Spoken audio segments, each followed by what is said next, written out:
Income tax return file करते time हमारे पास दो ऑप्शंस होते हैं कि हम ओल्ड टैक्स रिजीम ऑप्ट करें या फिर न्यू टैक्स रिजीम ऑप्ट करें। ओल्ड टैक्स रिजीम में हमें सारी डिडक्शन एग्जाम्पशन अवेल कर सकते हैं, लेकिन न्यू टैक्स रिजीम में बहुत कम ऐसी डिडक्शन और एग्जाम्पशन होती है जो हम क्लेम कर सकते हैं। तो आज की वीडियो में हम डिस्कस करने वाले हैं ऐसी कौन कौन सी डिडक्शन और एग्जाम्पशन है जो हमें न्यू टैक्स रिजीम में भी मिल जाएगी। तो चलिए स्टार्ट करते हैं वीडियो को। Hello everyone, welcome back to our YouTube channel Knowledge Warehouse. This is Charu Agarwal, by profession chartered accountant. अगर आपको मेरी वीडियो से बेनिफिट मिल रहा है तो आप मेरे चैनल को लाइक, सब्सक्राइब और शेयर जरूर करिए।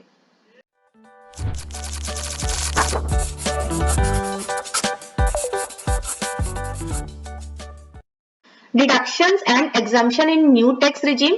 तो अगर आप financial year 2023-24 that means assessment year 2024-25 की इनकम टैक्स की रिटर्न फाइल कर रहे हैं और आप चाहते हैं कि न्यू टैक्स रिजीम ऑप्ट करना, तो आपको ऐसी कौन कौन सी डिडक्शन एग्जम्पशन है जो आप अवेल कर सकते हो। सबसे पहली है कि अगर आप सैलरीड पर्सन हो तो आपको स्टैंडर्ड डिडक्शन भी मिल जाएगी 50,000 की न्यू टैक्स रिजीम में। पहले प्रीवियस ईयर्स तक ये वाली जो स्टैंडर्ड डिडक्शन है वो हम नहीं क्लेम कर सकते थे न्यू टैक्स रिजीम में, लेकिन अब इस बार फाइनेंशियल ईयर 2023-24 से अगर हम न्यू टैक्स रिजीम भी ऑप्ट करते हैं तो हम स्टैंडर्ड डिडक्शन को अवेल कर सकते हैं। अगर आप सैलरीड पर्सन है तो आप स्टैंडर्ड डिडक्शन इजिली अवेल कर सकते हैं। नेक्स्ट है हमारा परक्विजिट फॉर ऑफिशियल पर्पस। तो अगर आपको कोई परक्विजिट रिसीव हुआ है ऑफिशियल पर्पस के लिए तो आपको उसकी भी डिडक्शन मिल जाएगी न्यू टैक्स रिजीम में। Then interest on home loan under section 24B on let out property. तो अगर आपने कोई होम लोन लिया है और आप उसकी इंटरेस्ट की पेमेंट कर रहे हो और आप चाहते हैं कि उसकी हमें डिडक्शन मिल जाए अंडर सेक्शन 24B में, तो न्यू टैक्स रिजीम में आपके ऊपर एक रिस्ट्रिक्शन है। अगर आपने वो प्रॉपर्टी को लेट आउट किया है तभी आपको जो है अंडर सेक्शन 24B में उस इंटरेस्ट की जो है वो डिडक्शन मिल जाएगी। अगर आपकी जो प्रॉपर्टी है या तो वो सेल्फ ऑक्युपाइड है या फिर वो खाली है तो उस केस में आपको डिडक्शन नहीं मिलेगी न्यू टैक्स रिजीम में। देखो, ओल्ड टैक्स रिजीम में कोई भी रिस्ट्रिक्शन नहीं है, चाहे आपकी प्रॉपर्टी जो है वो लेट आउट हो, सेल्फ ऑक्युपाइड हो या फिर खाली हो, आपको डिडक्शन जो है वो मिल जाएगी। लेकिन इन केस अगर आप न्यू टैक्स रिजीम ऑप्ट कर रहे हो तो उस केस में आपके ऊपर एक कंडीशन दी गई है कि आपकी जो प्रॉपर्टी है अगर वो लेट आउट होनी चाहिए अगर आप इंटरेस्ट की जो डिडक्शन है वो क्लेम करना चाहते हैं सेक्शन 24B में। नेक्स्ट जो है वो है employer contribution to NPS section 80CC-D2। यहाँ पर हम किसकी बात कर रहे हैं? एम्प्लॉयर की। तो अगर एम्प्लॉय ने कंट्रीब्यूशन किया है एनपीएस में तो उसकी हमें डिडक्शन नहीं मिलेगी न्यू टैक्स रिजीम में, लेकिन एम्प्लॉयर ने कंट्रीब्यूशन किया है एनपीएस में तो उस केस में जो है हमें न्यू टैक्स रिजीम में उसकी जो है डिडक्शन मिल जाएगी। जो है अगर आप कंट्रीब्यूशन करते हो अग्निवीर कॉर्पस फंड 80CCH में तब भी आपको जो है वो डिडक्शन मिल जाएगी न्यू टैक्स रिजीम में। नेक्स्ट है deduction on family pension, 1/3 of pension और 15,000 which ever is lower. Deduction भी मिल जाएगी फैमिली पेंशन की। डिडक्शन क्या मिलती है इसमें? 1/3 ऑफ पेंशन और 15,000 विच एवर इज लोअर, जो भी लोअर होता है। तो अगर आपकी फैमिली में जैसे आपके हस्बैंड है उनकी डेथ हो गई तो उनकी जो है आपको पेंशन रिसीव होती है, तो वो जो पेंशन होती है वो इनकम फ्रॉम अदर सोर्सेज में टैक्सेबल होती है। तो उस केस में जो है आपको उस पेंशन में डिडक्शन मिलेगी या तो 1/3 ऑफ पेंशन या फिर 15,000, जो भी अमाउंट उसका लोअर होगा। देखो, अगर आपकी अपनी पेंशन होती है तो वो टैक्सेबल होती है सैलरी में, इनकम फ्रॉम सैलरी में आपकी टैक्सेबल होती है। लेकिन अगर आपको अपनी फैमिली मेंबर के बिहाफ पे पेंशन रिसीव होती है तो वो वाली जो होती है पेंशन वो आपकी इनकम फ्रॉम अदर सोर्सेज में टैक्सेबल होती है। जो आपकी अपनी पेंशन होती है उस पे आपको 50,000 वाली जो है स्टैंडर्ड डिडक्शन आप क्लेम कर सकते हैं।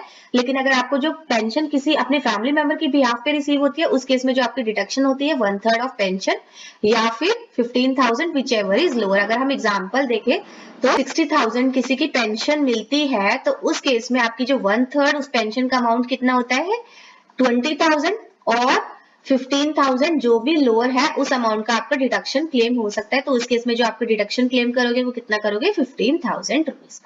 तो नेक्स्ट जो है वो गिफ्ट अप टू 50,000। तो 50,000 तक अगर हम गिफ्ट रिसीव करते हैं तो उसपे कोई भी टैक्स नहीं लगेगा। तो ये न्यू टैक्स रिजीम में भी हम इजिली अवेल कर सकते हैं इस डिडक्शन को। Then exemption on voluntary retirement. तो वॉलेंटरी रिटायर पे जो हमें पैसा रिसीव होता है उस पे जो हम एग्जाम्पशन क्लेम कर सकते हैं सेक्शन 1010C में, वो हम न्यू टैक्स रिजीम में भी करते हैं। और ग्रेचुटी पे जो हम एग्जाम्पशन क्लेम कर सकते हैं अंडर सेक्शन 1010 वो हम न्यू टैक्स रिजीम में भी कर सकते हैं। Exemption on leave encashment under section 1010AA वो हम न्यू टैक्स रिजीम में भी ले सकते हैं। डेली अलाउंस अगर हमें कोई मिलता है तो उस पे हमें जो डिडक्शन मिलती है वो हम ले सकते हैं न्यू टैक्स रिजीम में भी। Transport allowance for a specially disabled person, तो अगर कोई डिसेबल्ड पर्सन को ट्रांसपोर्ट अलाउंस रिसीव होता है तो उस पे उसको डिडक्शन मिल जाती है। देन है कन्वेंस अलाउंस, अगर कन्वेंस अलाउंस रिसीव होता है तो उस पे भी हम न्यू टैक्स रिजीम में भी डिडक्शन जो है वो क्लेम कर सकते हैं। देन सबसे है कि क्या स्लैब रेट एप्लीकेबल होगा न्यू टैक्स रिजीम पे, वो समझते हैं। तो अगर आपकी जो इनकम है वो अप टू 3 लाख है तो आपको कोई भी टैक्स नहीं पे करना।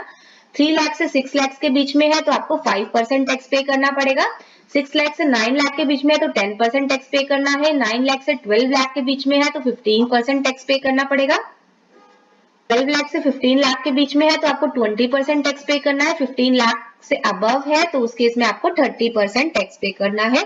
और सबसे इंपॉर्टेंट जो है, जो हमें एक एडिशन रिबेट भी अवेलेबल है 87A के अंदर। अगर हमारी जो इनकम है अप टू 7 लाख रुपीस तक है तो हमें कुछ भी टैक्स पे करने की जरूरत नहीं है। अंडर सेक्शन 87A में हमें रिबेट मिली हुई है। तो लेकिन अगर हमारी इनकम जो है वो 7 लाख से थोड़ा सा भी ज्यादा होती है तो उस केस में जो हमारे ऊपर स्लैब रेट एप्लीकेबल हो जाएंगे और हमें टैक्स पे करना पड़ेगा। ठीक है, तो अगर कोई सैलरीड पर्सन है, उसकी जो इनकम है वो 7.5 लाख तक है तो उस केस में भी उसको कोई भी टैक्स नहीं पे करना पड़ेगा, क्योंकि 7 लाख तक तो हमारी यहाँ पर स्लैब रेट के अकॉर्डिंगली जो हमें 87A में रिबेट मिली हुई है प्लस 50,000 की हमें अगर स्टैंडर्ड डिडक्शन भी मिलती है तो हमारी जो टोटल इनकम अगर 7.5 लाख तक भी होती है तो उस केस में हमें कोई भी टैक्स नहीं पे करना पड़ेगा। तो जो हमें सारी ऐसी डिडक्शन जो कि हमें 80C में जो होती है जब हम किसी में इन्वेस्टमेंट करते हैं, जैसे कि पीपीएफ में, सुकन्या समृद्धि में या फिर फिक्स डिपॉजिट हम खुलवाते हैं 5 इयर्स की, वो हमें न्यू टैक्स रिजीम में नहीं मिलती। और हमें 80D की जो हम मेडिकल बेनिफिट वाला जो हमें एक मेडिकल में हम एक्सपेंडिचर करते हैं तो उस केस में हमें 80D में डिडक्शन जो मिलती है वो भी हमें न्यू टैक्स रिजीम में नहीं मिलती। 80TTA वाली डिडक्शन जो हमें इंटरेस्ट जो सेविंग अकाउंट पे मिलते हैं वो भी हमें न्यू टैक्स रिजीम में नहीं मिलती। बहुत सारी ऐसी डिडक्शंस है जो हमें न्यू टैक्स रिजीम में नहीं मिलेगी। तो मैंने आपके साथ आज की वीडियो में डिस्कस कर लिया, अगर आप न्यू टैक्स रिजीम ऑप्ट करने वाले हैं तो कौन कौन से जो डिडक्शन एग्जामिशन है वो हम क्लेम कर सकते हैं। तो आज की वीडियो में इतना ही, मिलते हैं नेक्स्ट वीडियो में। अगर आपको मेरी वीडियोस अच्छी लगी तो मेरे चैनल को लाइक, सब्सक्राइब और शेयर जरूर करिए। अगर इस टॉपिक पे आपकी कुछ डाउट है तो आप मुझे कमेंट बॉक्स में भी डाल सकते हैं, मेल भी कर सकते हैं, मैं डेफिनेटली उसका रिप्लाई करूंगी। प्लस अगर आप अपनी इनकम टैक्स की रिटर्न फाइल कराना चाहते हैं तो यहाँ पर मैंने अपना नंबर स्क्रीन पे मेंशन कर दिया, आप मुझे कॉन्टैक्ट कर सकते हैं। Thank you.